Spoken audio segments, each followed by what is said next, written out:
Gent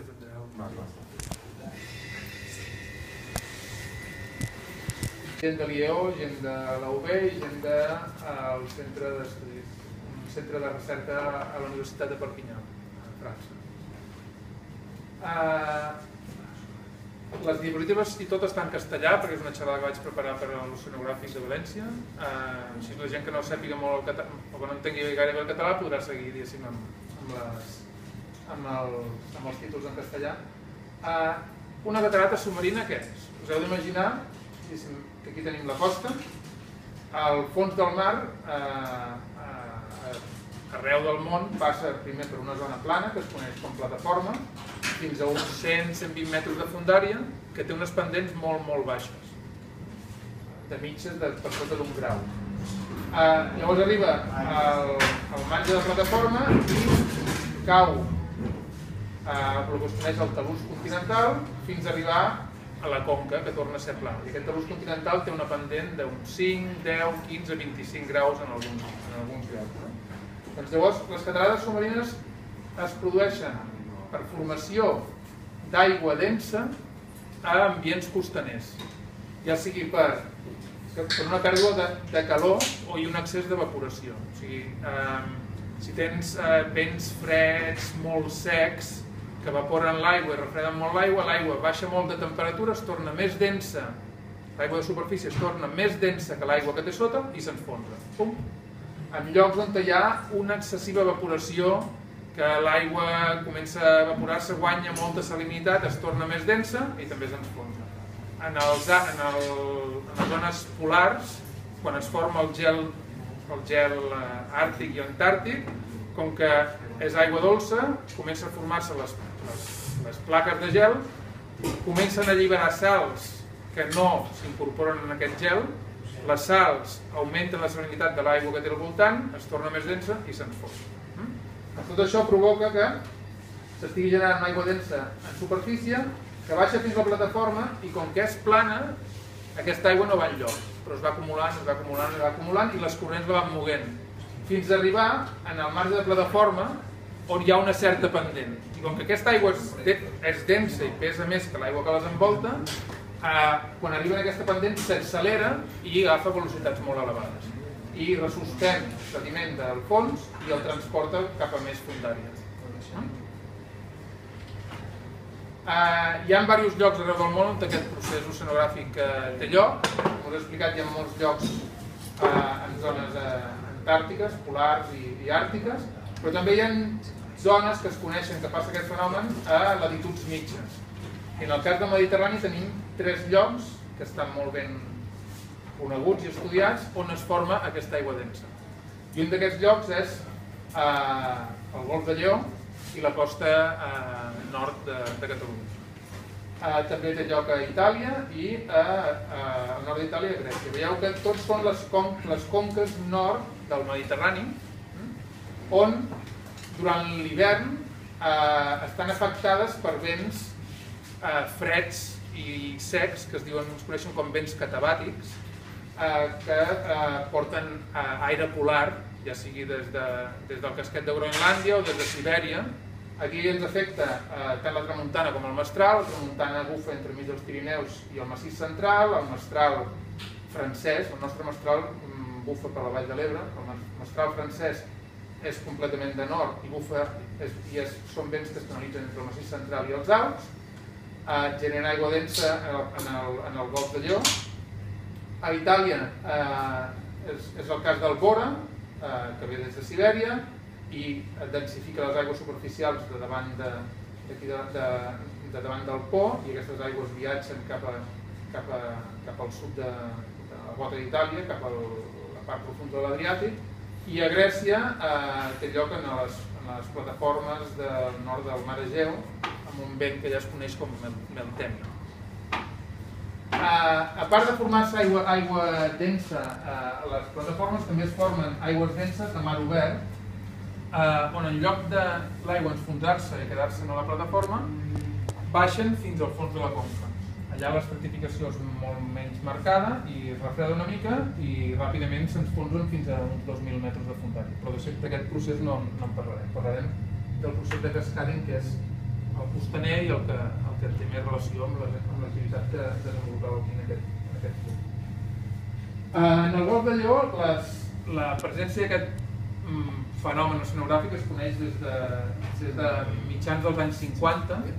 Les primeres evidències daten de l'any 53, un treball d'en Paul Bugis i Mario Rimbaud, que van veure que el canyó submarí de la Cas d'Utier, això és de la península del Cap de Creus, això és un mapa de l'any 60, d'un treball de l'any 74. Aquí davant de Banyuls, aquí al Cap de Creus, hi ha uns canyons submarins, són unes valls incidides a la plataforma, molt profundes, que arriben des d'uns 100 metres fins a uns 2.000 i pico metres de fondària. Doncs en el rec de la Cas d'Utier van trobar aigües extremadament denses. En aquella època, en lloc de... no hi havia sensors tan sofisticats com els que tenim ara, feien baixar ampolles hidrogràfiques amb un cable, canviaven un missatger que era com un pes que corria a través del cable, arribàvem a impactar amb l'ampolla tenia una molla que saltava i es tancava i agafaven una mostra d'aigua d'aquella fondària. I a més hi havia un termòmetre reversible que girava i que agafava la temperatura d'aquella fondària en particular. Ara hi ha sondes hidrogràfiques molt sofisticades que baixen en cables subcoaxials fins a més de 5.000 metres de fondària. I d'aquesta manera ells anaven fent estacions hidrogràfiques, i veieu en aquests puntets, cada puntet d'aquest és una mesura. I el mateix van observar, i vam veure aquí al rec de la Cas d'Utier hi havia aigües extremadament denses per la fondària que li corresponia, de mesures prèvies. Ja cap als anys 60-70 ja vam fer un treball més específic amb aquestes estacions hidrogràfiques, tot aquest transecte d'aquí. Cada puntet d'aquest és una mesura d'una ampolla amb mostra de salinitat i termòmetre reversible. I aquí també vam veure que l'aigua densa que hi havia aquí a la plataforma, que tenia temperatures per sota de 12 graus i mig, s'enfonsava fins a, això són 500, 1.000, 1.500, fins a uns 400 metres de fondària i feien tota una llengua d'aigua densa que se separava de la plataforma cap a l'interior. Més endavant es van tornar a fer, cada any o cada 2 anys hi ha equips de sonògrafs que van investigant el Golf de Lleó, és una zona molt estudiada. A l'any 95 ja es va veure també el mateix fenomen, això ja són amb sondes hidrogràfiques que mesuren cada metro, integren la temperatura i la salinitat, i hi veieu la mateixa aigua freda de temperatures per sota de 12 graus, que surten de 12,4, que es formen a la plataforma, està tot homogeneitzat, no hi ha estratificació, i aquestes se'n van cap a més fondària. I aquí veieu una imatge satèl·lit de l'any 99, on veieu les temperatures per sota de 12 graus, com es concentren en el Golf de Lleó, al nord de l'Adriàtic i en el nord de l'Egeu. Aquestes aigües són les que el vent de tramuntana mestral i del Bora i dels Meltemis van refredant, intensificant, enfonsant-se, carregant la plataforma, i això arriba a un punt en què cau i forma com un salt d'aigua, com una catarata que nosaltres podem veure en un riu, que és entre dos fluids, aigua i aire, i perquè hi ha un canvi de pendent o un salt hidràulic, doncs fa una catarata subaèria, doncs en el fons del mar es formen aquestes catarates submarines, però és entre fluids de diferent densitat. Llavors, com podem mesurar aquest fenomen oceanogràfic? Normalment nosaltres fem servir instruments que deixem fondejats al fons del mar. O bé trípodes oceanogràfics, que són estructures metàl·liques, carregades d'instruments, amb les seves bateries, les seves memòries internes, i mesuren tant com la corrent, la intensitat i direcció de la corrent, la temperatura, la salinitat, hi ha sensors de tota mena.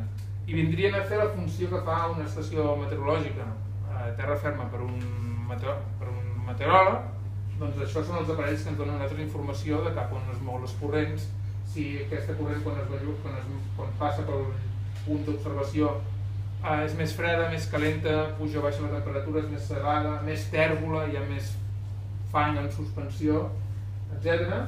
Aquestes són estructures que es deixen a prop de terra i mesuren molt l'últim metre, metro i mig. Llavors hi ha altres tipus d'aparells que es munten amb línies instrumentades. Són anclatges que estan equipats amb un llast, un pes, que normalment fem servir cadena vella de barco perquè és fàcil de moure per la coberta i amb 2 persones pots moure una tonelada, si vols, arrossegant-la fins a la popa del barco. I llavors hi ha un aparell, que és aquest cilindre d'acer inoxidable, que és un lliberador acústic, que no mesura res, senzillament està esperant una senyal per accionar un motor i obrir-se. I per sobre hi ha correntímetres, que és aquest mateix aparell d'aquí, està posat aquí, que és un correntímetre d'autocontingut, boies de flotació per aguantar la línia en vertical, altres correntímetres que es poden ficar a nivells intermitjos, i aquests aparells, que són trampes de sediment, que bàsicament farien la funció d'un pluviòmetre, recullen la pluja, però no d'aigua, sinó la pluja de partícules. Tot el fang i totes les partícules que, com vosaltres baixeu, de vegades l'aigua està molt neta, de vegades està molt tèrbola, no? Doncs aquestes partícules, per la llei d'estocs, com que pesen, van baixant, i si tu poses un aparell que bàsicament és un cilindre col·lector, les partícules cauen dintre. Aquí sota, no sé si us podeu apreciar, hi ha un carrusel amb 12 pots i un motor programable.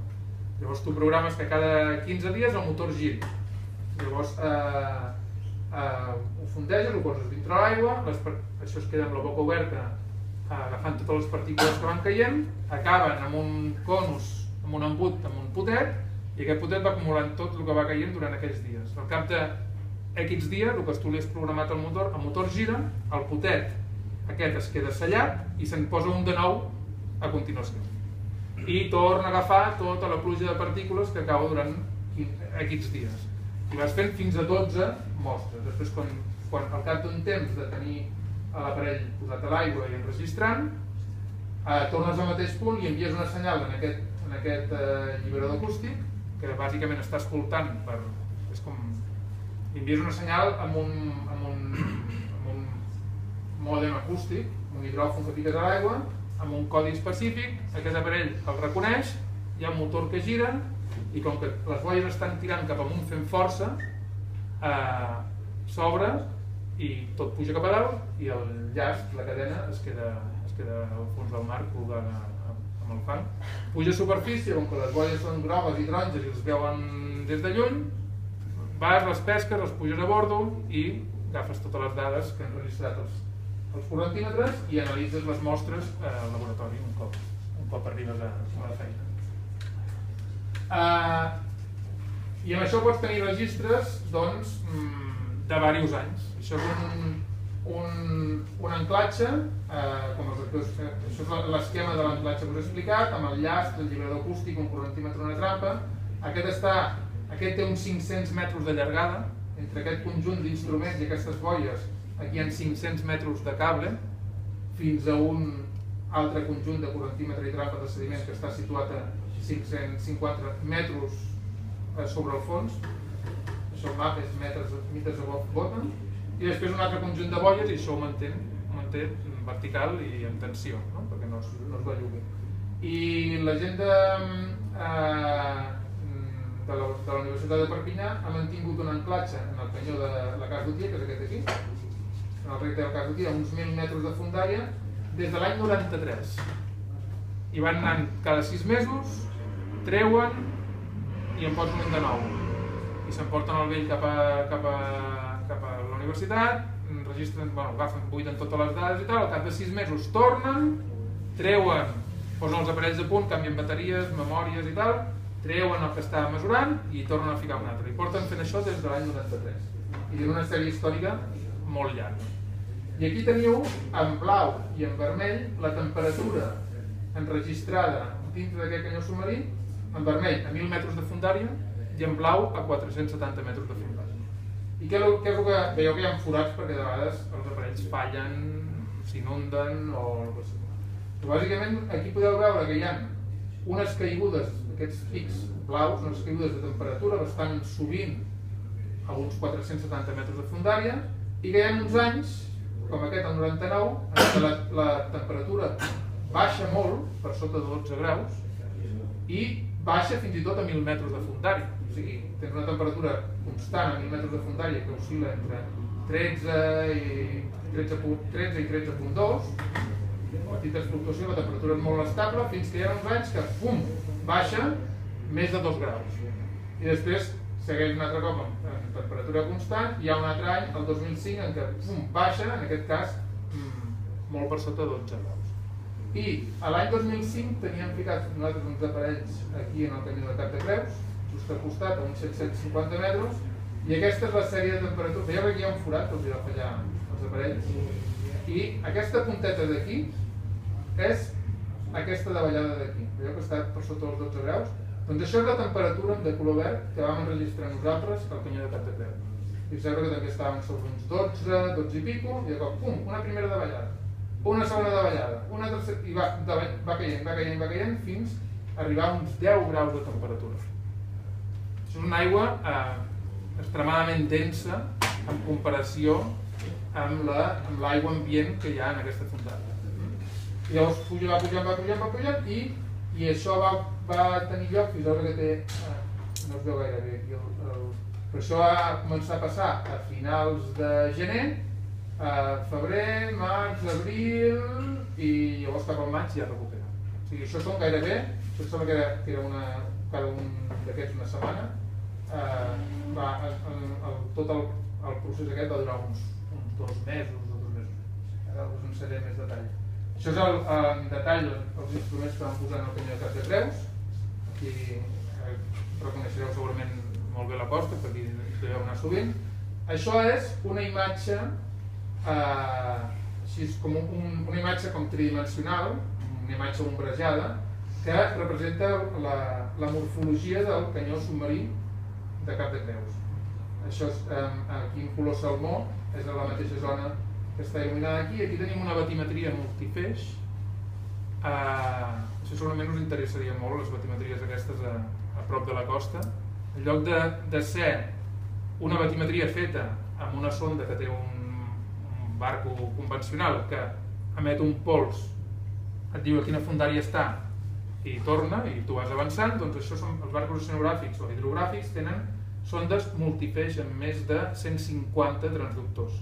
Llavors, a mesura que va avançant, no et diu quina fondària hi ha sota, sinó et diu quina fondària tens amb tot un feix de 150 pulsos acústics fins que toquen al fons i tornen. I el barco va avançant, i et va dient en tot moment la batimetria que tens allà sota. I quan a poca fondària doncs cobreixes, posa-li 100 metres o 150 metres, doncs la barca ha de fer mitja volta i tornar en sentit contrari i cobrir un altre 150 metres i anar fent així.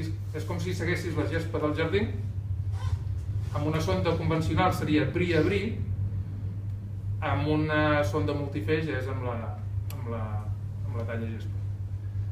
Doncs això és del canyó de Cap de Creus. Aquí tenim batimetria en la capçalera, en aquest quadrat d'aquí. Cada 5 metres, una malla de 5 metres, tenim la fondària exacta, i en aquesta caixa d'aquí, amb una malla de 10 metres, cada 10 metres, fas 10 passes i diu, aquí estem a 245, allà 10 metres més enllà, a 247, i amb això pots fer models tridimensionals de com és el tema. Doncs vam posar un trípode d'aquell aparell que us he ensenyat, amb 3 potes metàl·liques, a 145 metres, i un anclatge de 200, una 500 i una 750. I això són els registres que vam obtenir l'any 2005, que és quan una d'aquestes cascades submarines va tenir lloc. Aquí veieu la temperatura, com evoluciona des de 145 metres a 200, a 500, a 750. Veieu que al principi, a 145, la temperatura està sobre uns 13 graus, oscil·la amunt i avall. Al principi la temperatura puja, perquè quan es comença a barrejar l'aigua, la temperatura de superfície és més calenta.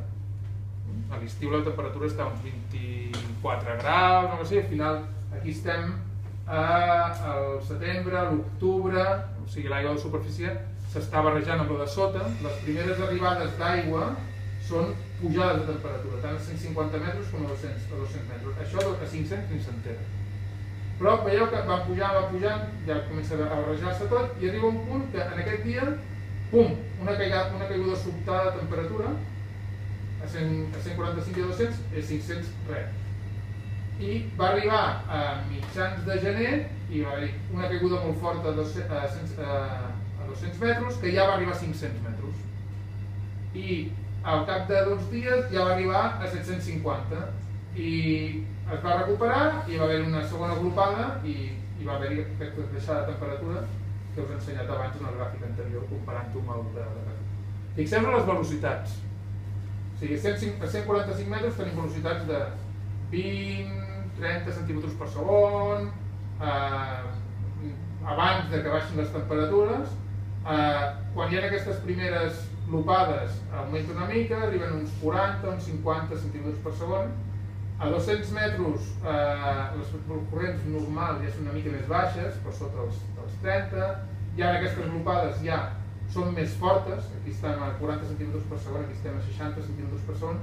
Aquestes glopades no arriben encara a 500 metres, però fixeu-vos quan arriba l'aigua freda a 500 metres, arriba a 80 centímetres per segon. I pics que s'acosten al metro per segon. El metro per segon és una borrada. Vosaltres, jo faig submarinisme, bueno, feia submarinisme, ara ja fa molt que no en faig, i només que hi havia una correntada de misèria costava un munt. Un metro per segon és... per què us... Caminar. Caminar. Sí, és com si caiguéssiu en un riu amb crescuda, estiguéssiu a dalt d'un pont mirant, oh mira, el riu que baixa, no sé què, va, i se'ls trenqués la brana i caiguéssiu dintre el riu. Quan baixa un riu va a un metro i mig per segon. Doncs un metro i mig per segon dintre d'un canyó submarí a 750 metres de fondària. I això no dura com una riuada que dura un dia que puja la riuada i després la riuada baixa. Això està durant, cada ratlla d'aquestes és una setmana. Fixeu-vos aquí, teniu 1, 2, 3, 4, 5, 6 setmanes baixant aigua a un metro per segon, buidant-se des del Golf de Lleó, de la plataforma del Golf de Lleó, canalitzant-se pel canyó de Capdecreus i baixant a més de 1.000 metres de fondària. Disculpa una cosa, una pregunta. Sí. La direcció de la corrent és vertical o...? La direcció de la corrent és pendent avall, confinada dintre el canyó. O sigui, això com que és una aigua densa, o sigui, les masses d'aigua es mouen per canvis de densitat, igual que en el vent va d'on hi ha més pressió o menys pressió, doncs en el mar les corrents van també d'on hi ha aigua més densa a menys densa. Però aquí, com que és extremadament densa, doncs ja no va on està menys densa, sinó està tocant a terra, està canalitzada a terra i baixa per l'eix del canyó fins que arriba un punt en què arriba es va barrejar, perquè clar, tot això hi ha un procés de barreja, amb l'aigua ambient, cada cop que va baixant, doncs és aigua densa que es troba amb aigua lleugera, llavors es barreja i es torna menys densa. Arriba un punt en què s'equilibren les densitats i llavors es queda com es desenganxa del fons i es queda com un llenquió d'aigua anòmala que es propaga a mitges aigües. Aquí perquè veieu que l'aigua que baixa a 145 metres, això és la tèrbola de l'aigua, quan tèrbola és, si és molt transparent o no. Tenim sensors que mesuren si l'aigua emeten un feix de llum i que si no hi ha partícules aquest feix de llum es perd i la senyal que rep el sensor és 0. Però si hi ha moltes partícules, emet el feix de llum, reboten a les partícules, tornen al sensor i donen valors molt alts. I amb això pots calcular la concentració de sediment en suspensió de l'aigua. Fixeu-vos que aquí l'aigua és neta, quan li arriba l'aigua freda i amb la correntada doncs arriba aigua bruta. I a mida que va baixant, cada cop es va carregant més, va arrossegant més fang pel seu camí i l'aigua es va tornant cada cop més tèrbol. Això és la part que estudio jo, que és el transport de sediment. Quant sediment s'ha transportat per aquest procés sonogràfic. I aquí bàsicament teniu el flux acumulat, que és amb un metre quadrat, quant quants grams o quants mil·ligrams de sediment han passat en cada instant, no? Llavors tu pots fer, en aquest instant de mesura han passat, posa-li 250 grams per metre quadrat moguts per la corrent, i el sumes a continuació amb els 250 que passarà mitja hora més tard, amb els 250 que passarà mitja hora més tard, perquè això pots calcular per cada interval de mesura. Els aparells aquests mesuren cada 20 minuts o cada mitja hora, això és el normal perquè en durin 6 mesos a l'aigua. I aquí posant un darrere l'altre, un darrere l'altre, un darrere l'altre, un darrere l'altre, en tot aquest procés de cascadi es va arribar a transportar 12 tones de sediment per metre quadrat, exportat des de la plataforma cap a més fundària. I això és sediment i matèria orgànica que es transporta de zones nutritives, que són la costa, a zones que són molt deficients en aports de matèria orgànica, com són els fons abissals de més de 1.000 metres de fundària. Aquí, això és un detall de com la cascada aquesta d'aigua densa davalla per aquí a la part aquesta del Cap de Creus, entre el canyó del Cap de Creus i la península del Cap de Creus, i fixeu-vos, aquí teniu una secció hidrogràfica, aquesta és la línia blava, va de costa cap a dintre del canyó. Fixeu aquí les temperatures de 11 graus, 11,4, com més lila, més blau, com estan molt enganxades en el fons i van baixant. Aquí vam fer una campanya que vam arribar fins a uns 500 metres de fundària, per l'aparell que portàvem no vam poder baixar més. I fixeu-vos que en aquest transecte d'aquí, això potser us interessarà més, aquest transecte d'ací, el vermell, el que va des del Cap de Creus, que travessa la vall del canyó submarí, fixeu-vos que està enganxada en la part aquesta d'aquí. O sigui, l'aigua no li arriba d'aquí cap a baix. Fixeu-vos les fletxes blaves aquestes simulen una mica d'on ve l'aigua densa, que ve generada en el Golf de Lleó, baixa cap aquí baix, queda molt confinada a prop de la costa, aquí s'accelera molt, aquí tenim constància que hi ha corrents fortes, i com que no pot passar tota, una part es fica cap a dintre del canyó i una altra passa i circula cap avall, que és aquesta aigua més densa i més tèrbola que es queda enganxada aquí, en aquest pas tan estret entre el Cap de Creus i el canyó. I això, com he dit, va a parar al fons de la conca, que en aquest cas estem sobre més de 2.000 metres de fundària. Aquí en blau teniu el perfil típic de temperatura, en fundària, de densitat, de fluorescència. Fluorescència és la quantitat d'algues, de fitoplàncton, que emeten, que si l'excites amb una llum blava, emeten una... són reactives, són algues que fan la fotosíntesi. La fluorescència hauria de ser algues fotosintètiques, no sé si no? Més o menys. I això és la terbolesa. La terbolesa, la quantitat de sediment en suspensió. Fixeu que si això és el patró normal, aquí baix hi ha aigües extremadament fredes, extremadament denses, amb clorofila, o sigui, 2.000 metres de fundària, portes algues fotosintètiques que les injectes a 2.000 metres de fundària i amb molt de sediment en suspensió. Per tant, això és una manera de fertilitzar els fons d'aquesta zona d'aquí, portant aigua carregada en partícules i nutrients i matèria orgànica de tota la plataforma del Golf de Lleó, injectades a través d'aquests dos canyons cap a aquesta part d'aquí baix. I aquí teniu la mateixa sèrie temporal que us he ensenyat aquí al Cap de Creus, doncs teníem aparells fondejats, o altres investigadors tenien aparells fondejats a 2.100 metres de fundària, aquí, just al mig de la conca, i aquí davant, entre el canyó de Blanes i Palamós, a uns 1.800 metres de fundària.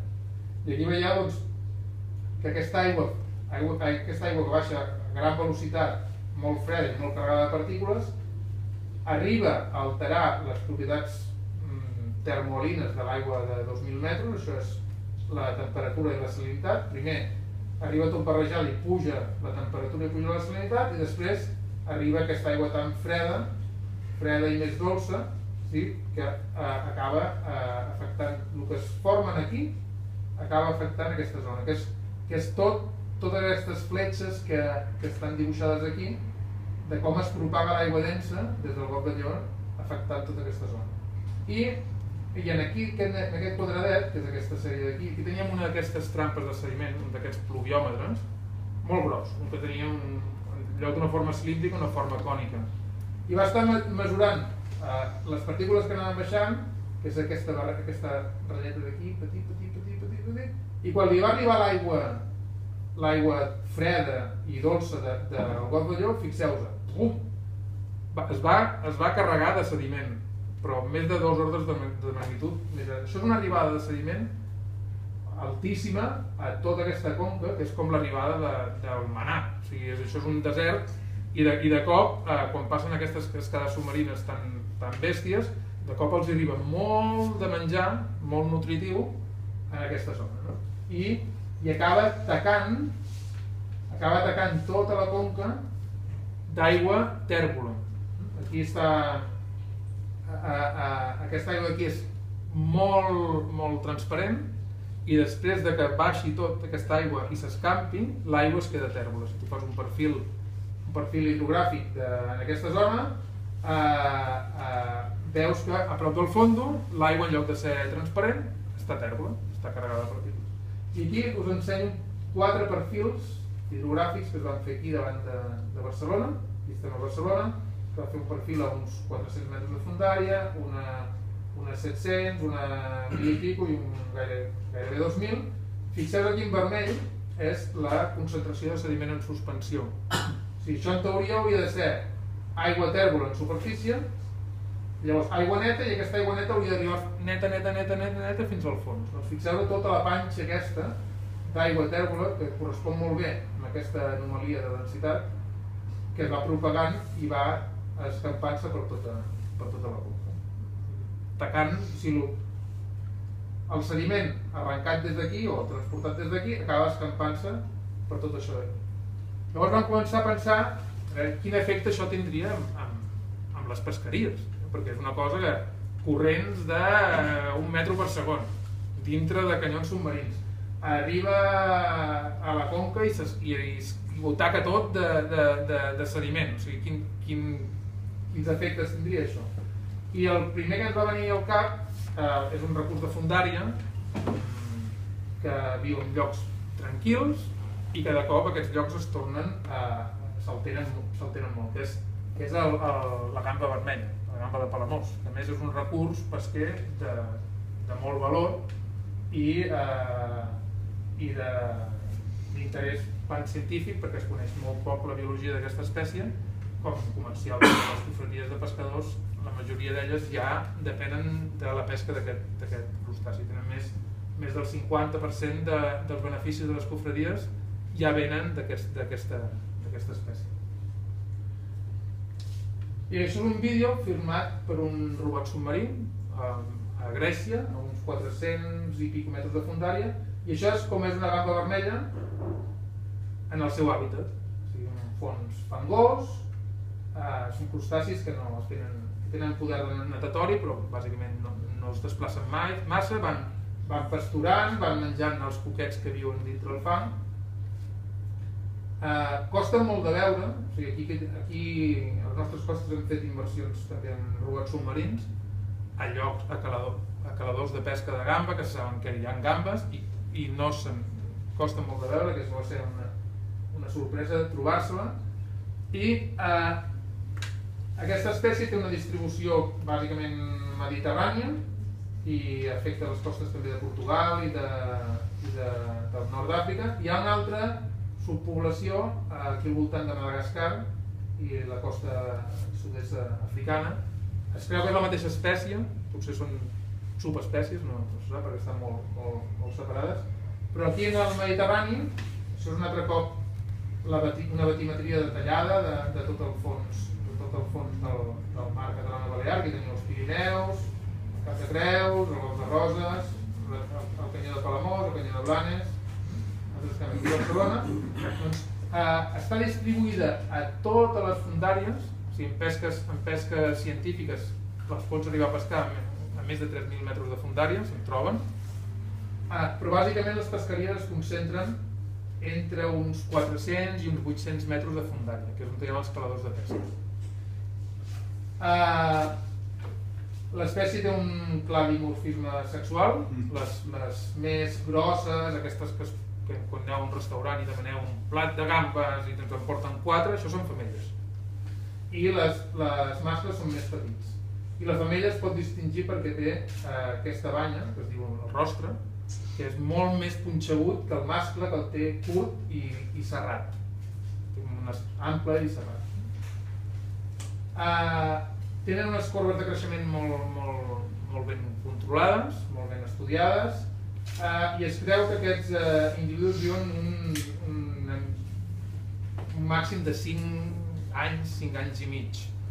No tenen otolits com els peixos, que es puguis mirar les línies de creixement, i aquestes corbes de creixement amb les modes, i veieu que com va augmentant el seu pes i com va augmentant la longitud del cefalotòrax, que és des d'aquí, des de la closca fins aquí, em sembla que es mesura? Sí?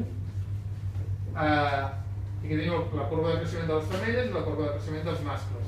Llavors, quan fas una pesca científica, doncs veus que hi ha modes dintre d'una distribució de mides i tamanys, hi ha modes, hi ha pics més abundants amb una mida de talla, amb una mida de talla, amb una mida de talla, i això vol dir les successives generacions, o sigui, la generació de l'any 1, la generació de l'any 2, la generació de l'any 3, i així se saben que més o menys arriben a tenir uns 5 anys. La primera moda, el pic de la primera moda està sobre uns 15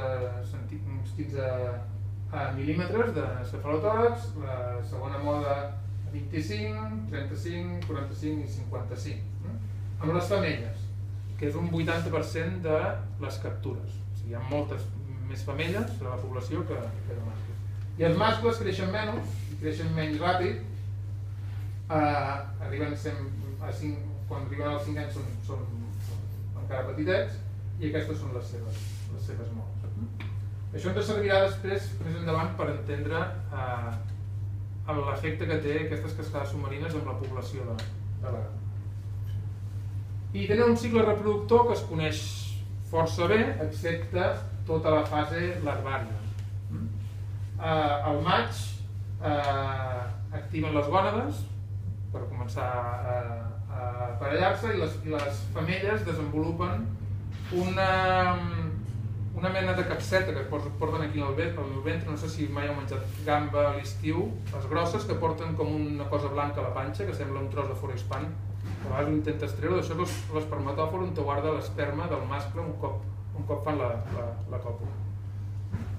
Entre juny i agost comença l'aparellament entre mascles i femelles, i hi ha una agrupació de la població que viu a més fondària cap a menys fondària. Aquí és on hi ha els caladors de pesca i on les barques van a pescar-se perquè s'agrupen en aquestes fondàries per aparellar-se. Cap al setembre, les femelles que tenen els ous, les femelles porten els ous, no són com els escamarlans i altres gambes que porten els ous a la panxa. Les gambes porten els ous en el cap. Les femelles els porten al cap. De vegades, si mengeu gambes a l'estiu i us agrada menjar al cap, que de vegades n'hi ha unes que tenen tota una massa gelatinosa de color taronja, que és molt gustós, allò són els ous. I en tenen, quants en tenen? Milions d'ous, que els passen per un conducte, que no sé com es diu, un conducte, els passen els ous pels espermatòfors, per l'espermatòfor, que és on te guarda la capseta aquesta blanca que tenen a la panxa, queden fecundats i se'n van a la columna d'aigua. I com que són gotetes d'oli, pugen i se'n van a superfície i estan per allà dansant. Fins que a l'octubre i a l'abril, aquesta fase és la que no es coneix. La fase larvària, deixen anar milions d'ous, no es coneixen molt pocs individus de larves de gamba, i com que passen per una metamorfosis i van canviant, no es té molt clar què passa. Ara tenen un projecte demanat per estudiar aquesta fase larvària, i entre octubre i abril, fixeu que és un període molt llarg, es produeix l'assentament larvari, que la larva deixa d'estar en la fase plantònica i comença una davallada per la columna d'aigua fins a arribar al fons de la conca, on passarà els seus 2 primers anys de vida. O sigui, no tornarà a pujar cap aquí dalt fins que no passi a ser adulta. Fixeu que aquí passa de juvenils a adults més o menys a l'edat de 2 anys. Quan comencen a canviar de juvenils a adults i tenen ganes d'aparellar-se és quan deixen la fundària, deixen l'ambient de fundària i se'n van cap a menys fundària per aparellar-se, que és on les pesquen. I aquest cicle reproductor i de migracions de la gamba vermella fa que la captura de la gamba tingui un cicle estacional molt clar. Això és l'any de 2001, 2002, 2003 fins al 2008. Des del 2001 la Generalitat ja ha posat un sistema de lectura automàtica de les captures. Tot el que passa per la llotja de tots els ports de Catalunya, quilos de gamba per barca, no sé què, tot això ja està automatitzat. Més enllà del 2001, no. Tot era manual, quilos per mes, espècies barrejades, és un ball de números. Però des del 2001 es té bastant clar. Aquí teniu la captura de Palamós i de Blanes. Palamós en capturen gairebé el doble, fixeu-vos que aquí són 2.000 quilos i són 1.000 quilos. També hi ha més barques. I fixeu-vos que hi ha aquestes fluctuacions amb mínims cap a l'octubre-novembre, màxims a l'estiu, mínims a l'octubre-novembre, màxims a l'estiu, i això és tot el cicle aquest de migracions de les gambes que pesquen més a l'estiu. Però fixeu-vos que aquí hi ha uns anys en què aquest cicle es talla, el 2005, el 2006, i després que hi ha anys en què augmenten molt les captures. I això portava una mica de corcoll als pescadors quan no sabien què punyetes passava. I a més venim també d'unes captures històriques dels anys 50 de moltíssimes tonelades en comparació amb les que estem pescant avui en dia. I amb mínims històrics com l'any 80, que gairebé no se'n pescava. I aquí tenim el 2005-2006, que també és un mínim bastant considerable, i els 70 i els 72 també són mínims considerables. I al final vam acabar si el 2005 hi ha un buit amb les captures de la pesca i acabem de mesurar un cascading del copon en el Cap de Creus, no estarà això relacionat. Vam juntar les dues sèries temporals i fixeu que això són les captures de Roses, a Palamós, a Blanes, a Arenys i a Barcelona, posades en la mateixa gràfica temporal del cascading del Cap de Creus. Fixeu que el Cap de Creus està aquí, aquests són els diferents ports de pesca. Fixeu que com comença a baixar la cascada d'aigua densa pel canyó de Cap de Creus, a Roses, pum, deixen de pescar. Cada una d'aquestes barres és la captura diària de totes les embarcacions d'aquell port. Anaven pescant tan tranquil·lament, 2.000 quilos, entre 3.000 quilos totes les barques, i els hi arriba aquesta correntada i pum, els hi desapareix la gamba i els hi desapareix, això són mesos, els hi desapareix durant 6 mesos, que es queden sense gamba. A Palamós anaven pescant, i llavors pum, molt poquet, sembla que es recupera i llavors pum, torna a baixar i es queda sense. A Blanes també aquests dos salts també es veuen amb aquesta recuperació aquí. A Barcelona sembla, Arenys, sembla que la primera no arriba però la segona sí, i a Barcelona la primera els arriba i la segona també els arriba, es queden sense pescar. I llavors, clar, això ho vam publicar en una revista científica, vam fer una nota de premsa, va tenir molta divulgació perquè això era un misteri que els pescadors de Blanes, de Palamós, sabien que certs anys havien anat a pescar el dia abans i pescaven 60-70 quilos de gamba i anaven a l'endemà al mateix lloc i no hi eren. Llavors, doncs, això va portar moltes notícies als diaris que per fi s'havia resolt el misteri de la desaparició de la gamba perquè ja venien de molts anys que els havia passat això. Quins altres anys? Doncs, a l'anterior cascading fort que va haver-hi, que és el que van mesurar els francesos, va ser l'any 99. El 99 tens aquí una baixada de temperatura i la gamba a Palamós desapareix, a Blanes desapareix i a Barcelona desapareix. I mirant les anomalies que causen aquests processos oceanogràfics en la conca profunda, va haver un treball d'uns francès de Béthune, que va dir que els episodis anteriors de cascades fortes havien sigut el 88, el 80, us van recordar, el 80 va ser el mínim històric de captures de gamba de tot Catalunya, i el 71, que també és un mínim històric de captures de gamba. Per tant, vam lligar, diguéssim, el fet que desaparegués la gamba dels caladors amb aquest procés oceanogràfic. Vosaltres us imagineu, heu vist la gamba, que un animaló tranquil·let, va pasturant, en un ambient on les corrents són minces, i de cop els arriba una correntada d'un metro per segon, doncs les fa fort. Llavors vam tornar enrere a veure si aquests anys del 80 hi havia hagut captures mínimes i exactament a Arenys, a Palamós i a Roses, les captures fixades a Roses amb tonelades gairebé res. Però llavors hi havia una remuntada, o sigui, al cap de 2 o 3 anys tornava a recuperar-se això.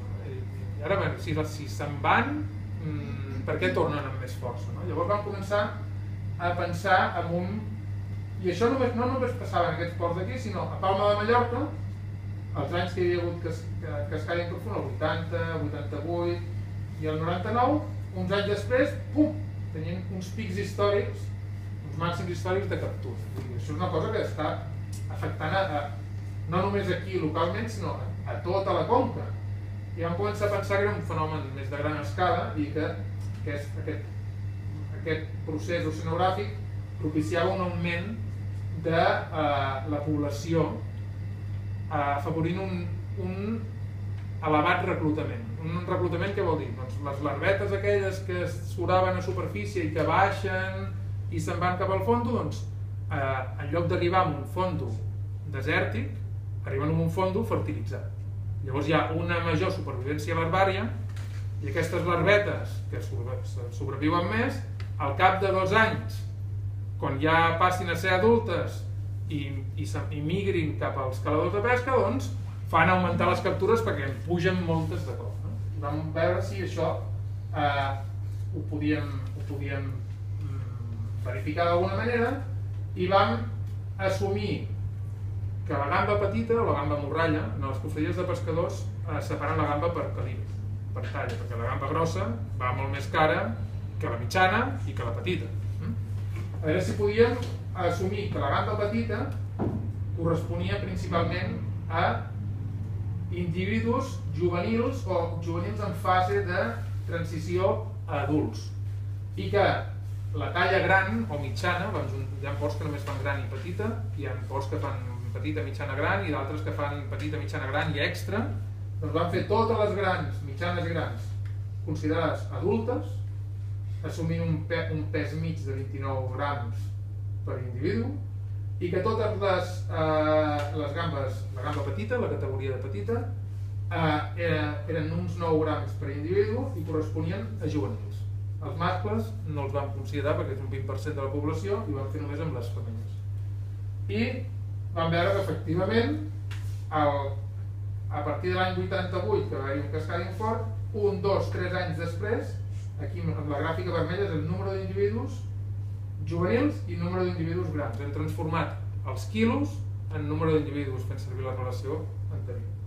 I que al cap de 2 o 3 anys augmentava molt la quantitat de juvenils, després anàvem baixant, hi havia un cascading en el del 99, que s'igualava a la població, 2 o 3 anys després, pum, tornaven a augmentar molt els juvenils. Per tant, hi havia un nou reclutament que feia que la població no envellís, o sigui, es rejuvenís.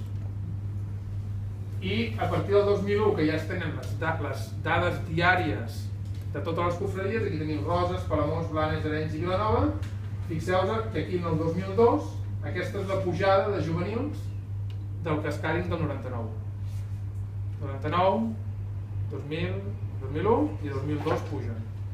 Aquí el 2005 vam tenir la cascada submarina aquesta tan forta i el 2008, fixeu-vos quina pujada de gambes petites, de gambes juvenils al cap dels 3 anys. I això va ser el que va fer canviar el xip en els pescadors, perquè nosaltres els hi vam anar a explicar, escolta, això funciona així, a part d'anar-se'n, tornen, però tornen de petites, que aquestes petites, si les pesqueu, us valdran us valdran 4 duros. Les heu de preservar, heu de deixar que creixin un any o dos, que llavors seran mitjanes, llavors seran grosses i guanyareu més quartos.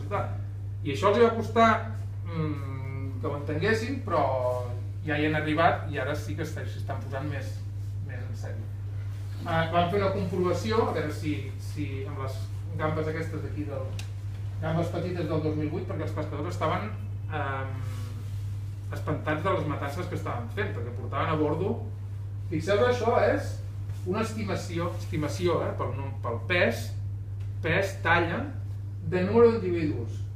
En un dia qualsevol, a Palamós, totes les barques estaven portant, això són 120.000 individus, us ho diré, no, 12.000, no, 120.000 individus, espera, anem a mirar bé, la llista ja...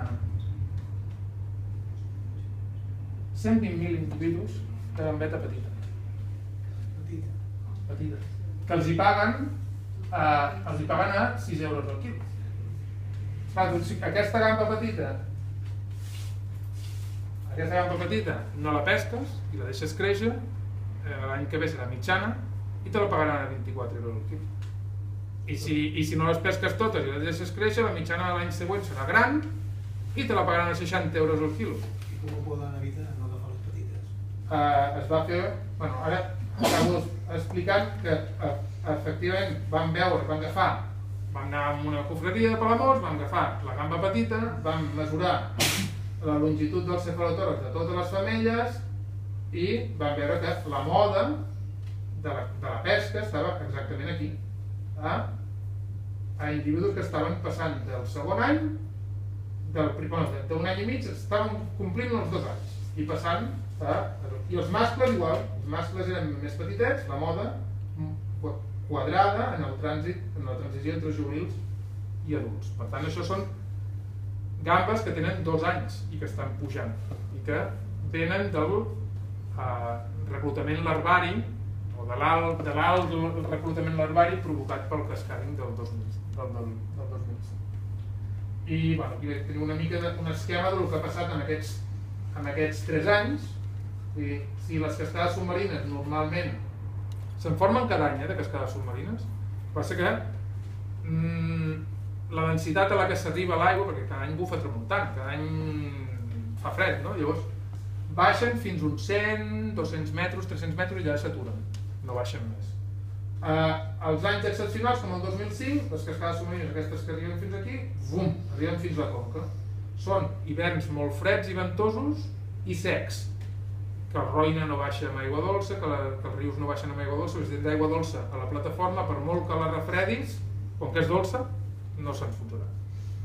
Llavors, això provoca unes correntades fortes que provoca un desplaçament de la població a més fondària, fora dels caladors, i una possible mortalitat. Perquè no sabem si les més petites, diguéssim, acaben morint o...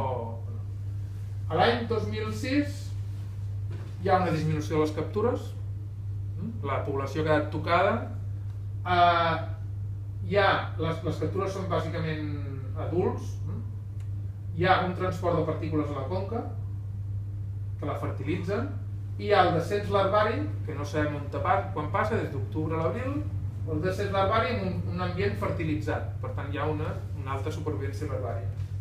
El 2007 aquestes larves fan gambetes d'un anyet, encara viuen allà a aquella fondària, comencen a augmentar les captures, però bàsicament adults, no es pesca gamba petita, són anys bons pels pescadors perquè les captures són individus grans, i aquesta alta supervivència larvària, considerant aquesta hipòtesi tròfica, que han arribat a un ambient fertilitzat, fa que l'any 2008, quan es produeix aquesta migració, que es coneix com migració ontogenètica, perquè estan passant de juvenils a adults i les llagostes també ho fan, això d'anar migrant d'un lloc a l'altre, una darrere les altres, doncs pugen totes cap a dalt, hi ha un elevat reclutament a les pesqueries i els pescadors pesquen molta gamba però petita.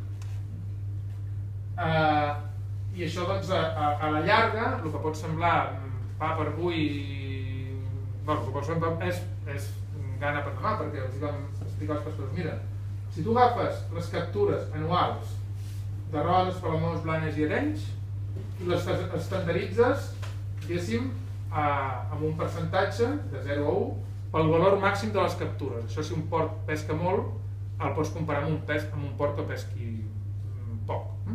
I aquí veieu, doncs, això és de l'any 88 fins al 99, que va ser un període que no hi van haver-hi cascades submarines importants. Va haver-hi un període d'uns 12 anys que no n'hi havia. Això m'he descuidat de dir-ho. Aquest fenomen més o menys passa cada 5-6 anys. El darrer va ser el 2013, perdó, el 2012. L'anterior va ser el 2005. L'esperàvem pel 2011, l'11 no va arribar el 2012. L'anterior va ser el 99, al cap de 6 anys. L'anterior va ser el 88. Llavors són 6 anys però són 12, és un múltiple. De vegades ja ho té això, que la natura, que si té una ciclicitat, un cicle se'l salta i llavors passes en múltiple. I el següent va ser el 82, 81-82, uns 7 anys. I el següent ja tirem molt enrere, les dades ja són així, però està pel 70-71. Però en aquest període els van dir, mira, aquí teniu captures més o menys elevades, perquè el cascadi encara no us havia afectat. L'any següent, captures baixes. L'any següent us recupereu i a partir del tercer augmenten molt les captures, 1-2 anys, però mireu llavors què passa. Pum, pum, pum, pum, pum, pum. Les captures van baixant. Per tant, sí que us recupereu degut a les cascades submarines, però una sobreexplotació del recurs fa que cada cop pesqueu menys, fins que es torna a reiniciar el cicle i tens un altre cop un augment de les captures i una davallada. I llavors els van dir, mira, aquí està el 2005, una de forta, 2006, 2007, 2008, ara esteu aquí el 2008, pescant molta gambeta petita. L'ideal seria que aquesta línia vermella que baixa no baixés, sinó estigués horitzontal. Això vol dir que tu estàs traient de la població la mateixa quantitat d'individus que la natura reposa. I llavors tindràs una pesca sostenible. Això no és una pesca sostenible.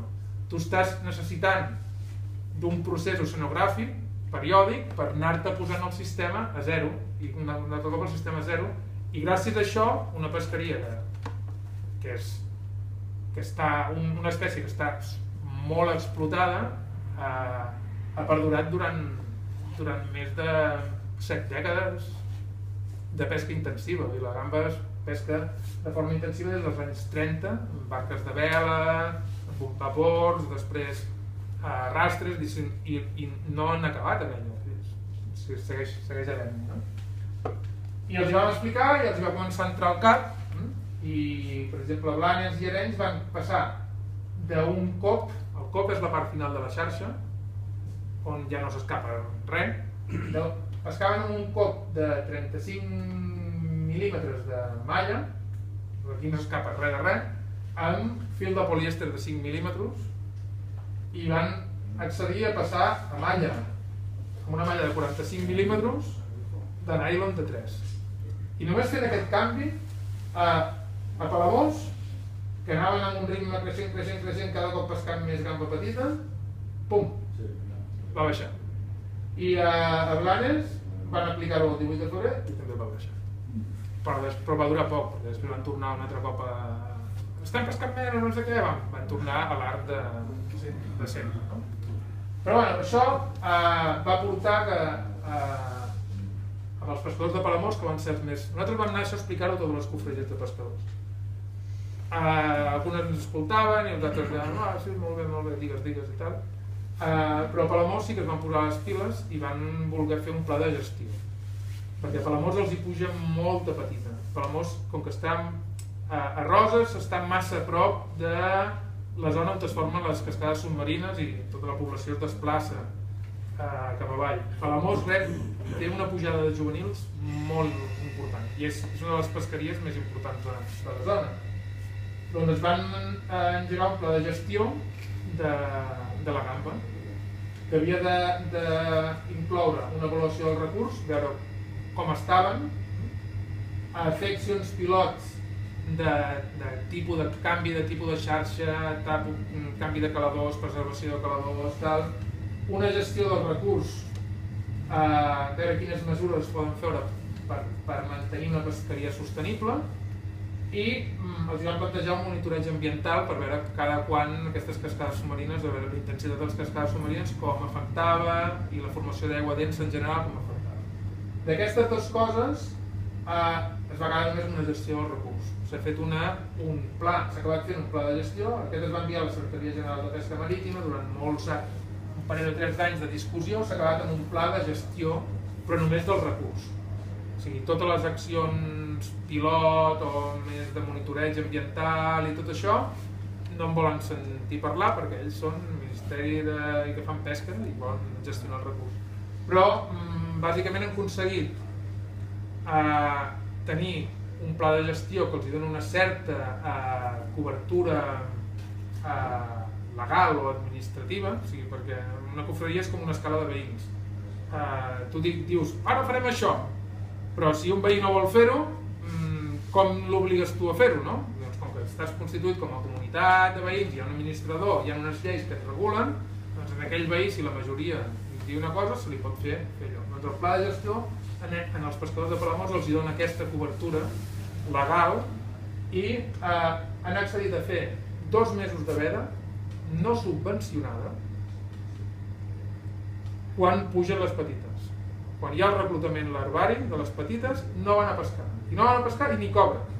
O sigui, desenrolen a la gent, igual que fan els hotels que agafen a gent a l'estiu i després doncs desenrolen a la gent va durant 2 mesos, les barques estan a port, no gasten gasoil,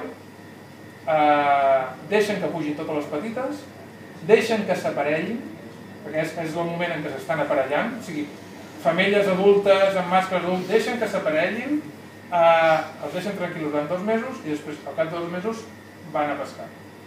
Això ja porten un any i mig o 2 anys fent-ho, no sé. I d'un any d'aplicar el pla de gestió ja hem vist que les captures de mitjanes i grosses els han augmentat respecte a l'any anterior i que els números anuals, en guanys, han augmentat. Deixant d'anar pescant 2 mesos i preservant els ulls. Això de moment ho està fent només Palamós, els altres ports no sé si els seguiran o què, però és el primer pla de gestió que hi ha d'aquesta espècie a la Mediterrània i esperem doncs, que altres ports que es dediquen a pesca de gamba, com Dénia, com Garrutxa, com Almeria, que són ports també que en pesquen molta, doncs aprenguin d'aquesta experiència. Allà no, potser el procés oceanogràfic aquest no els afecta tant, però sí el cicle reproductor de l'espècie, que aquí el tenim ja molt controlat. I per llei no es pot fer, per llei? Per llei? Sembla que no. Per llei, per exemple, hi ha coses per llei com que les barques no poden tenir més d'un cert cavallatge o més d'un cert no sé què i s'ho salten. Això, gestionar la pesca és complicat, perquè clar, ells surten de port i se'n van a mar i allà ells foten el que volen. Llavors, és un sector que té molt de poder, l'administració li té por perquè si els enfades et tanquen al port de Barcelona. Són bèsties. Si fiquen totes les barques juntes, et tanquen al port de Barcelona i hi ha un ferri que vol sortir, però tenen eines de pressió. I on està donant més resultat és amb la cogestió, que és convèncer-los que allò que estan fent, que per on estan anant no estan anant bé, que estudis científics demostren això, que no sé què, que provin de fer això, a veure què tal els hi va, i arribar a acords administració, científics i pescadors per canviar una mica les maneres de fer tradicionals, perquè si va l'administració al pescador i li diu, no, ara tu fas això, què m'has de dir? No sé què. I llavors l'administració no creix. I va el científic com anava abans, que el científico de bata blanca, vosotros no sabéis nada de esta especie, llevo no sé cuántos años estudiando la especie, tenéis que pescar solo tantos kilos, y los pescadors lo quedaven mirant i diuen, tu què collons saps? Però quan comences a anar-hi amb això, que dir, mira, escolta, la gamba se'n va per això, per aquest procés oceanogràfic, per no sé què. Et tornarà d'aquí 3 anys.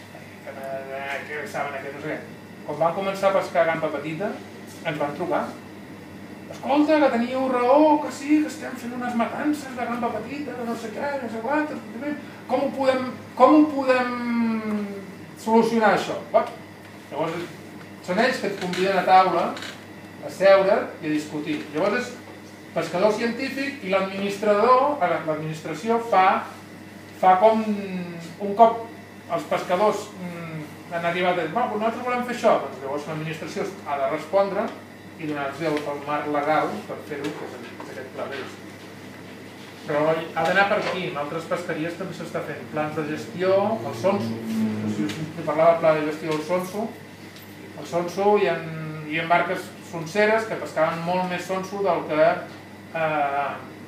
era recomanable. Llavors el preu del mercat baixava, es va fer tot un estudi per veure quina era la quantitat òptima de sonso per barca i com que el sonso es pesca molt poca fundària, quan han fet el cupo, el reste el deixen anar. El sonso se'n va, ja el pescaran demà. El preu del mercat ha pujat i les pesques es mantenen. No hi ha pujades i baixades tampoc de captura de sonso. Llavors s'ha d'anar per aquí, a fer que el pescador entengui que el científic no prova d'enredar-lo, sinó d'ajudar-lo i de fer una cogestió. Les velleres amb poca aigua, infinitat de sonso, però infinitat, ara no veus ni un. Aquest cicle de sonso per aquí, per allà, jo ja no l'he vist més. Llavors, clar, nosaltres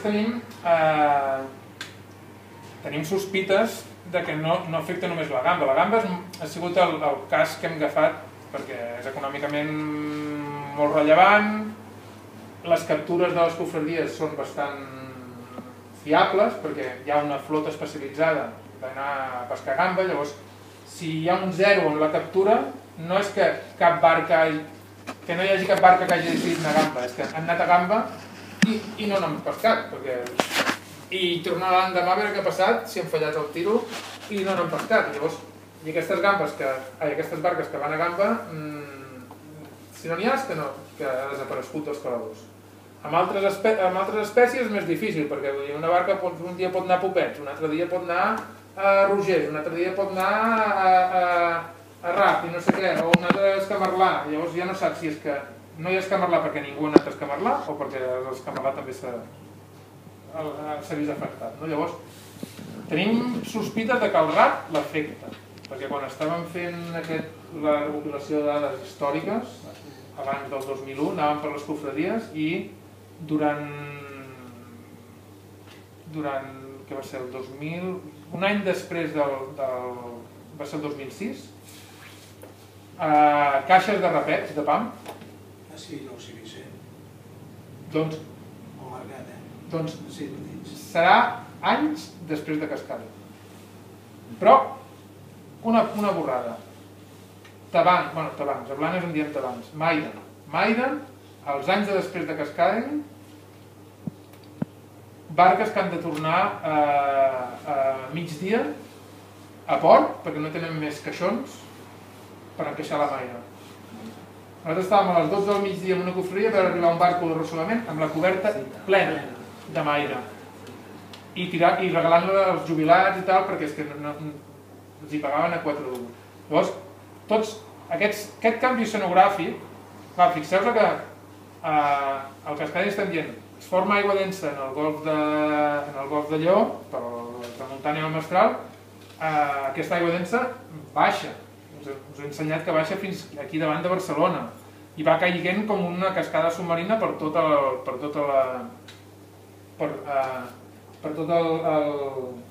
talús. Però clar, tu estàs buidant la plataforma d'aigua densa per baix, però has de cridar una altra aigua que et replaci la que estàs buidant.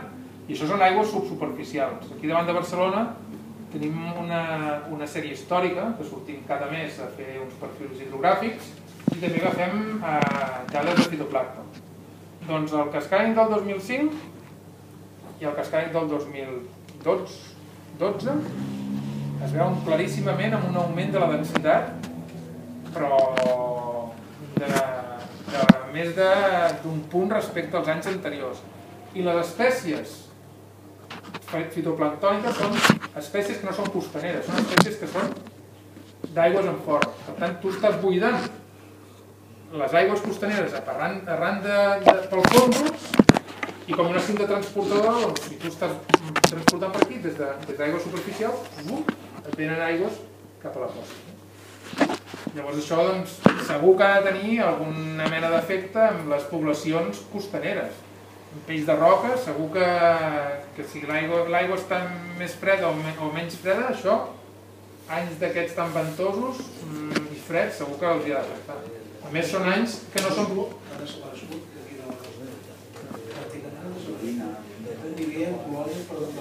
El 2005 va ser un any, el cascany del 2005 va ser un any molt bèstia. O sigui, hi ha hagut molts canvis que s'han desencadenat a partir del 2005.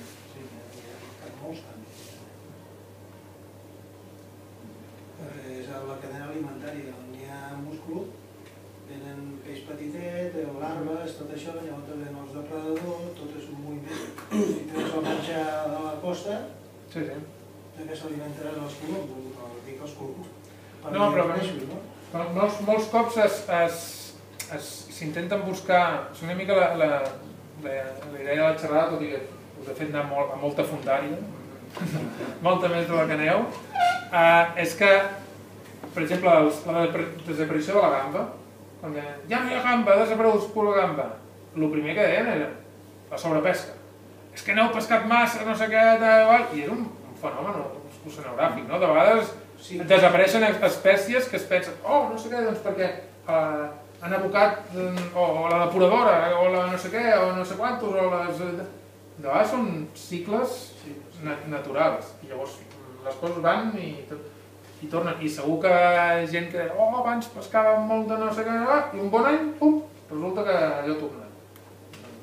Doncs perquè durant un període va haver-hi un procés oceanogràfic molt bèstia, he parlat de cascades submarines, però temporals. El temporal que va haver de Sant Esteve del 2008 va arrasar un temporal amb un període de recurrència de 50 o 100 anys, depèn dels models que fessis servir, i va arrasar, vosaltres ho sabreu, no? El temporal aquell va ser... El trencaones, jo mai l'havia vist, trencat. No, i els fons, jo he vist fotos submarines de Tossa, de llocs on hi havia 2 metres per sota, la roca, diguéssim, pelada, 2 metres per sota, tot buidat de sorra de tot el transport que va haver. O aixecada i fotre-la... Encara no s'ha recuperat, el múscul encara no s'ha recuperat. Del temporal aquell? No. Escolta'm, el Mero, heu vist alguna evolució? Ara que... No. El Mero, de fet, a part de l'anella, Mero petit, no havia vist mai, per al fons. I també ara fa uns anys, no fa tants, se va començar a veure Mero petitet, és a dir, allà a poc fons i tal. És una cosa que dic, jo que tota la vida està allà, és curiosíssima, no? I dic, amb més gent, doncs coincidia, no? Perquè va haver com una mena d'explosió de presència de Meros, cap al sud, i cosa que no... Sí, nosaltres, aquests cicles de 6 anys, si parla amb els pescadors i parla amb els pagesos, també t'ho diuen, sí, no? 3 anys secs i 3 anys humits, no? Els anys... Sí, perquè es formi aquestes aigües tan denses necessites que hi hagi molt de vent, que sigui fred i que els rius no baixin. O sigui, ha de ser sec, un any sec. Tu pots tenir uns anys molt freds i ventosos, però molt plujosos, llavors oblida-te'n, perquè no... I dintre d'aquests períodes de 6 anys, una altra vegada també estem veient períodes de més llarga duració. O sigui, ara cascàdings no n'hi ha hagut, hi ha hagut aquests cada 5 anys, però formació d'aigua densa, a mar obert, on no tens l'influència dels rius, n'estem tinguent cada any. Quan veníem d'un període en què aigües denses aigües denses així formades a superfície, a mar obert, i que baixin com una xemeneia vertical cap a baix. Doncs portàvem tot un període que no n'hi havia gairebé no baixava l'aigua fins a baix de tot, i recentment, doncs, el 2009, el 2010, el 2011, el 2012, el 2013, aigua de superfície cap a baix.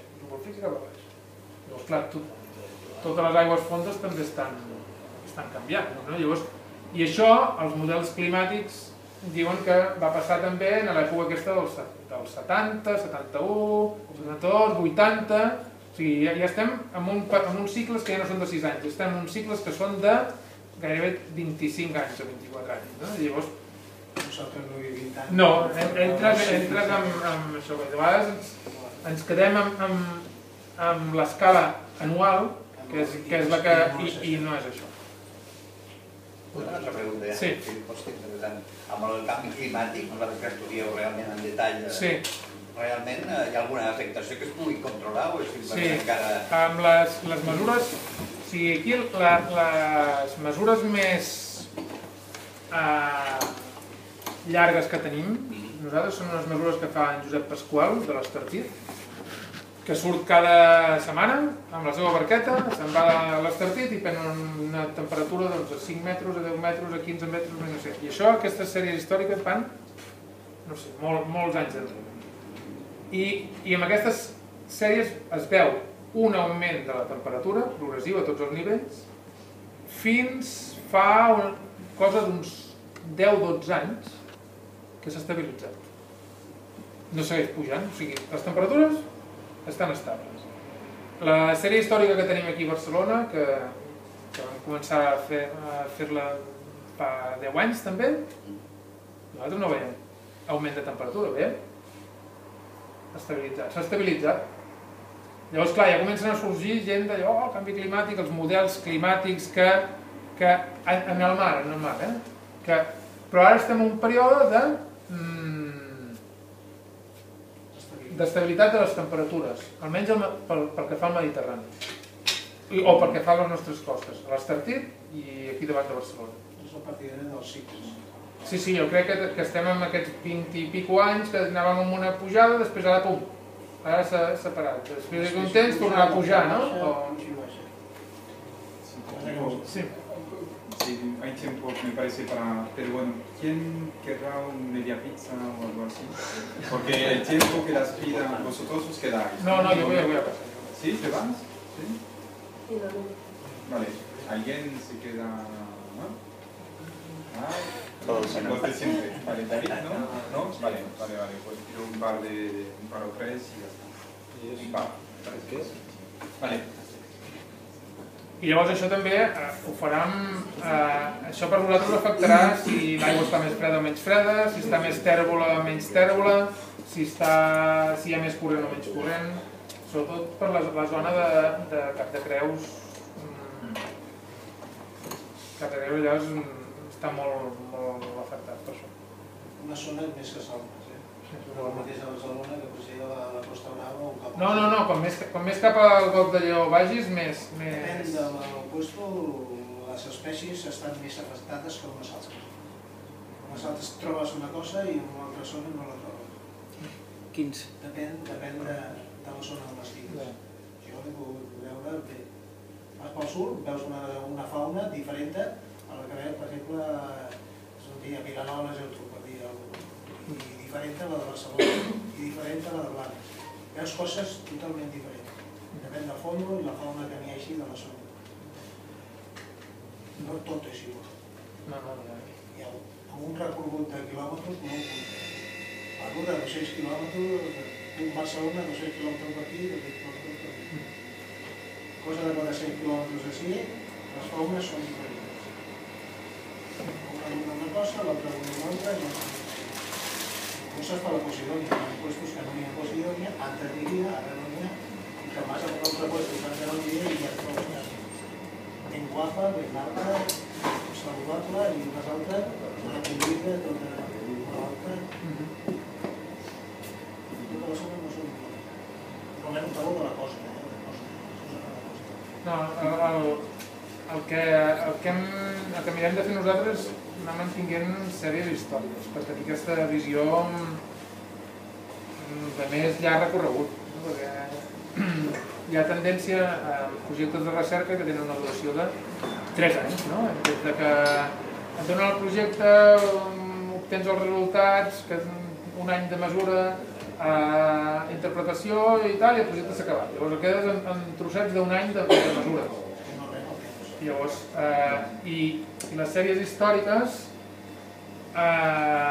moltes estan, per tema de la crisi, moltes estan deixant d'aprendre i això ens ho trobarem d'aquí uns anys.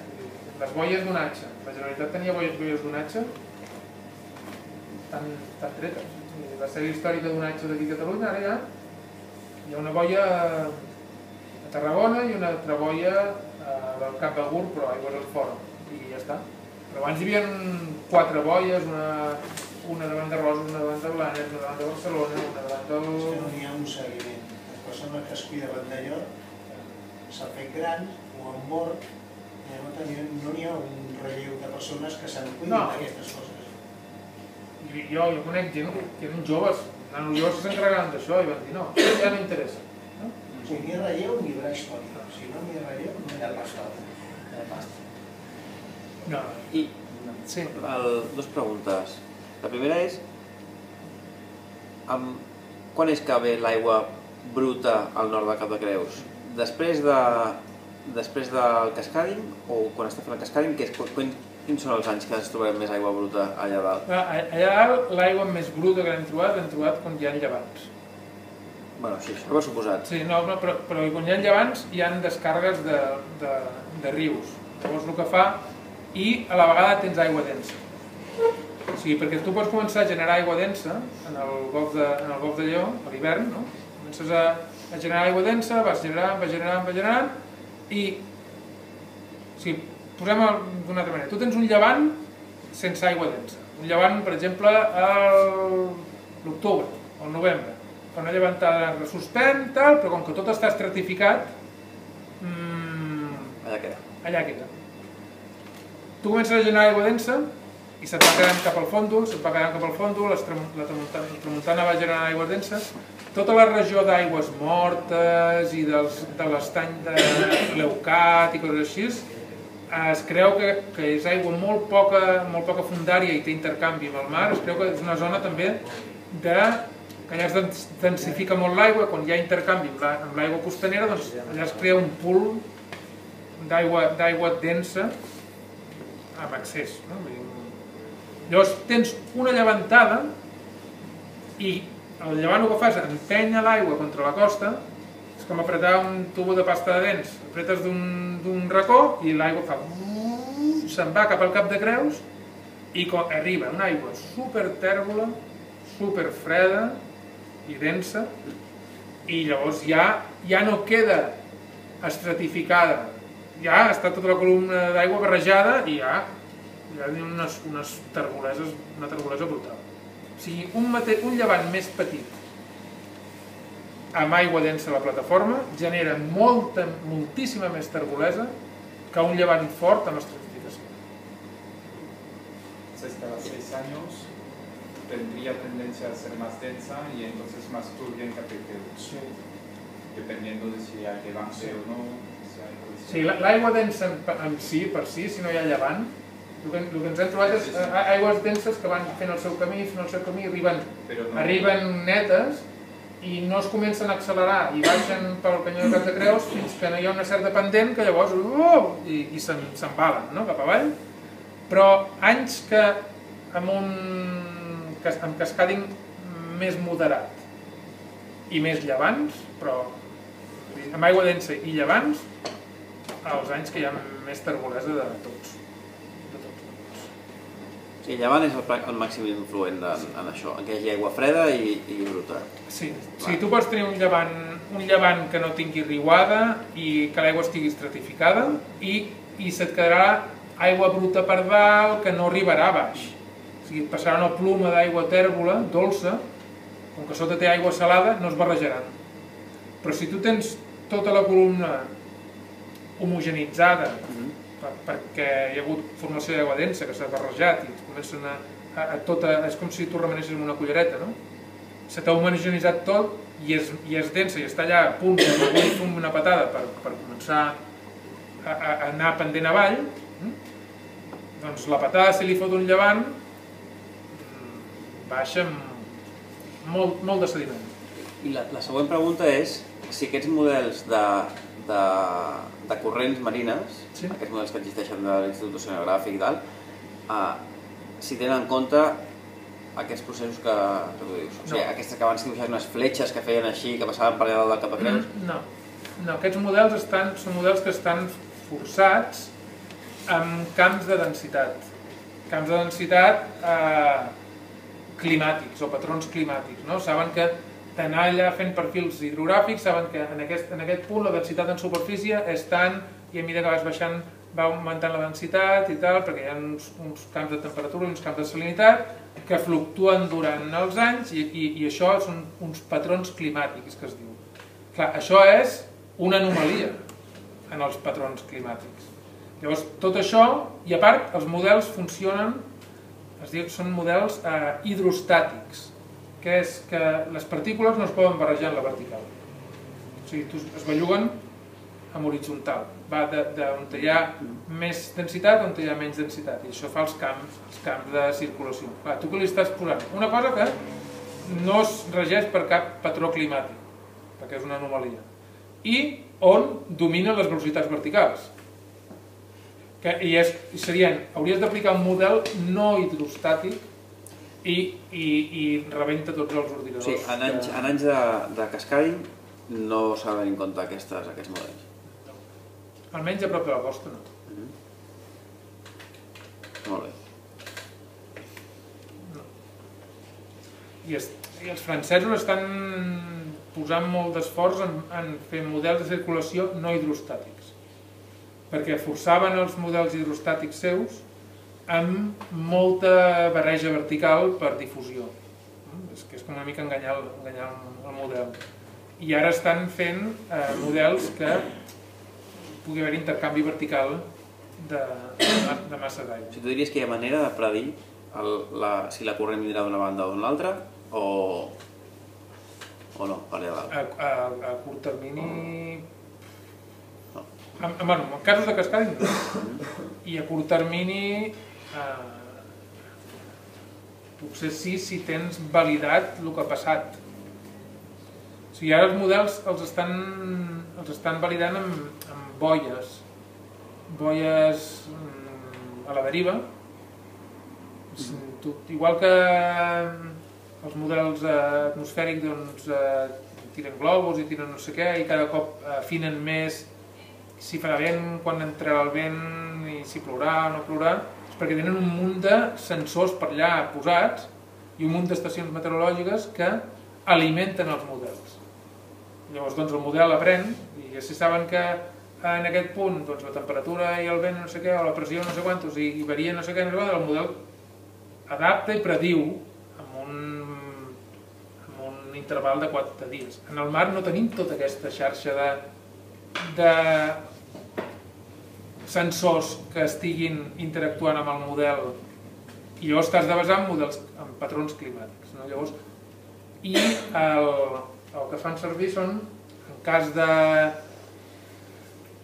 d'accidents de petrolers i coses així, doncs en zones que són sensibles a això, com l'Estret de Gibraltar, doncs fan experiments tirant boies que porten un localitzador GPS, llavors veuen el que fan aquestes boies i entrenen els models perquè siguin més fiables. Però clar, has de tirar aparells en el mar i... Però bueno, i tot depèn, el modelat numèric depèn molt de la malla de punts, perquè bàsicament tu estàs passant informació d'un punt en el mar amb un altre, diguem com es trasllada el moviment d'un lloc a l'altre, i per què va cap a aquesta banda o va cap a l'altra. Llavors, si fas una malla de punts molt grossa, el model serà molt gruller. Llavors, no pots fer models de malla molt fina a escala del Mediterrani perquè necessites un supercomputador. Llavors, el que es fa són nested models, o sigui, models niu, saps com les nines, les matriosques, les nines russes, doncs parteixes d'un model mediterrani que està funcionant a Itàlia i que ja els hi paguen des d'Europa per fer funcionar aquest model, llavors tu et generes un model regional i dintre del model regional et generes un model local i cada un té un pas de malla cada cop més petit, més petit, més petit, perquè sigui computacionalment viable. Perquè diu, a veure com són els corrents aquí, apretes Enter i et diu 90 dies de càlcul. No és...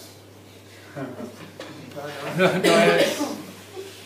Bueno, jo no soc modelista, però per el que sento dels modelistes. Llavors, clar, ells el que et donen són patrons de circulació i sí que hi ha molt d'esforç en tenir les eines per poder aplicar els models aquests de petita escala en cas d'un ferri que s'hagi incendiat o que hagi no sé què, que hi hagin supervivents amb balses pneumàtiques surant per allà i que no saben les corrents cap on t'ho han portat. Doncs llavors fas córrer el model amb les últimes condicions de contorn per aquella zona i el pots muntar fàcil. Si està alimentat per models de fora, llavors allà dintre pots veure tu en funció del vent, en funció del model validat però dels dies anteriors. Però clar, en un futur, en predicció futur, com fan els models atmosfèrics, no existeix. Com a molt un dia, 2 dies, després ja la corrent pot anar cap on te doni la gana. I a la costa sí que, quan tens el control de la costa, de la topografia de la costa, doncs sí que pots... T'ho dirà més l'experiència d'anar-hi cada... T'ho dirà més un pescador local, que cala els palangres aquí, o els trasballs aquí i li surten allà, o els cala no sé què, et dirà, veu, i la corrent va cap aquí, t'ho dirà abans això que qualsevol model. No sé si m'entens bé, amb els nested models, el que fan quan volen un model més local o més precís és extrapolar números, més o menys? No, és fer... Tots els models, diguéssim, són lleis físiques. Lleis físiques que, si diu, jo aquí tinc una partícula amb aquesta densitat, amb aquesta temperatura, amb aquesta salinitat, i se'n belluga cap allà, doncs quina serà la temperatura, la salinitat i la densitat d'aquest node? És com si, diguéssim, tinguessis una xarxa molt tupida o una xarxa molt grollera, no? Llavors, a nivell de Mediterrani tens una xarxa de punts molt grollera, d'una milla o de mitja milla o el que sigui, no? Llavors et dona la circulació general, però no et dona els petits detalls. Llavors tu fas servir la informació d'aquest model general per nutrir d'informació les vores del teu model, que l'has fet amb una malla més petita. Llavors, a dintre del teu model li estan arribant informació d'aquest model general i un cop dintre del teu model ja el pas que han de fer ja no és d'aquest punt a aquell punt que està no sé què, sinó més petitet, més petitet. I ja pots resoldre estructures més fines i tal. Ja li pots ficar un fons marí més realista, perquè aquests models globals tenen una batimetria molt grollera. Ja li pots ficar, si per exemple hi ha una illa o hi ha un alt o el que sigui, doncs ja pots ficar i ja veuràs que la corrent s'hi té remolina, no? Però han d'estar nutrits d'un model més gran. Si no hi ha model gran no pots fer el teu nested. De hecho, si os interesa un poco las corrientes marinas y todo esto, es un poco el tema de la clase del jueves que viene de Sergi Pérez, que no tan científicamente explica cómo se mueven un poco o sea, dónde pescar, en qué época, qué efecto tiene la tramuntana, el levante y todo eso. I abans me'n descuida bastant. No sé quan us vindrà en Pere Balló, vindrà? Sí, vale, muy bien. Lo iba a comentar también. Sí, que us explicarà una mica això dels observadors del mar, que és una iniciativa de Citizen Science, que ara està molt de moda, és diguéssim fer ciència amb l'ajut desinteressat de la societat, no? Vull dir, perquè estàvem parlant aquí de la manca de dades, de mesures, de no sé què, i aquest en Pasqual és un senyor jubilat que anava cada dia a prendre la temperatura de l'aigua de les medes, i ara ha resultat que és la sèrie històrica més llarga de temperatures que hi ha d'aquí del Mediterrani, no? Llavors s'està apostant molt per això d'observadors del mar, gent que amb el seu hobby o amb la seva pràctica, la seva afició, la feina, doncs té un contacte directe amb el mar, doncs d'anotar des de comptatge d'espècies, des de... Mira que els erissos, jo soc de Blanes, erissos no n'hi havien i aquest estiu no han tornat a veure, però molts. I els meus fills ja no els havia dit de obriu els ulls a sota aigua abans de posar el peu a la roca, ja no els hi deia, perquè no n'hi havia d'erissos. Allà n'hi ha una indústria a la Costa Brava, conservera, i que n'hi ha molta gent, bastanta, que dediquen a pelar la costa d'eriçons per portar-la a les conserveres, quan és la temporada que l'eriçó està dessobrant, que és molt d'això. Sacs, sencers. Però, per exemple, ara si volguessin saber fins on han arribat aquesta nova població d'erissos, fins on han arribat, no?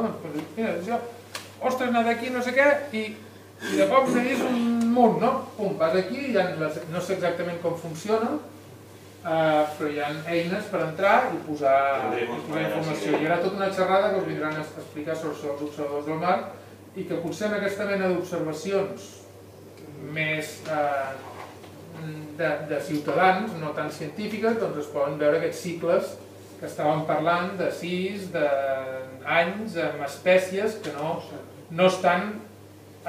No obtenim la informació de les descàrregues de les llotges, sinó que són... Mira, jo vaig cada setmana aquí a fer apnea i he vist tants corballs o no sé què, no sé quantos. He vist meros petits que no els havia vist mai, no? I tot això, aquesta informació, la teva, més la seva, més la no sé què, tot junt, oi, mira, tot comença a tenir sentit, no? I això és una... Meros petits, antes no n'hi havia. Fa anys, i ara fa uns anys, meros petits, aquests petitets així, ara no tants. Fa uns anys, fa uns anys que... Estava ple a la costa. Jo, home, ple. Els deixen anar, els deixaven anar o creieu que són naturals o són de reproducció? No són de reproducció ni... No, naturals. Però no es crien en cautivitat. Com els ous són pelàgics, per les corrents, d'on venen? No ho sé. Però si la temperatura de l'aigua, la pol·lució dels ous, han evolucionat i allà on caigui l'animalet, doncs se desenvolupa allà. I la costa estava, però ja et dic, estava, un dia veia esta cosa a pinça. I llavors hi ha un altre, em surt una mica del tema, però diguéssim, amb les sèries històriques veiem aquests anys que són molt freds i hi ha aigües molt denses i ens estem trobant amb estius de pics de temperatura. O sigui, cops de temperatura molt... de temperatures per sobre de 24, de no sé què, o 25, que perduren durant molt temps sense que hi hagi cap barreja vertical i això està afectant a la Paramenicea clavada, les gorgònies aquestes de colors lilosos, taronjosos, grogosos, i està afectant altres espècies que les fregeix. Bàsicament no poden tolerar, sí que poden tolerar un cop de temperatura, però si dura massa en el temps, els hi provoca necrosis. Hi salves molt rares, mai no s'ha dit, fa uns anys, i han tingut 3 coses de sobrevida, i després ha vingut un petit alguna, una salva més rara. I llavors hi ha un altre tema que és el d'espècies invasores. Que, diguéssim, pel canal de Suez estan entrant moltes espècies invasores, ara estan ampliant el canal de Suez. Gairebé em sembla que passarà a 4 vegades més aigua de la que està passant ara. I això vol dir 4 vegades més espècies invasores, no? Llavors, hi ha tota una sèrie de canvis que estan passant que si no es fa aquesta mena tothom està mirant a veure què passa o documentant a veure què passa, no es quedi en una conversa de club de mira, escolta, no sé què, vaig veure unes algues que doncs mira, entres en aquesta pàgina web, oh mira, les tenen identificada i l'han vist també aquí, l'han vist també allà, no sé què, l'han vist a Itàlia, l'han vist a Grècia, no sé què, ostres, i ha arribat aquí, no? El peix globo, va sortir aquell peix globo que és mortal, és un peix globo que al Japó se'l mengen però són cuiners que són hiperespecialistes, però és mortal i està arribant aquí.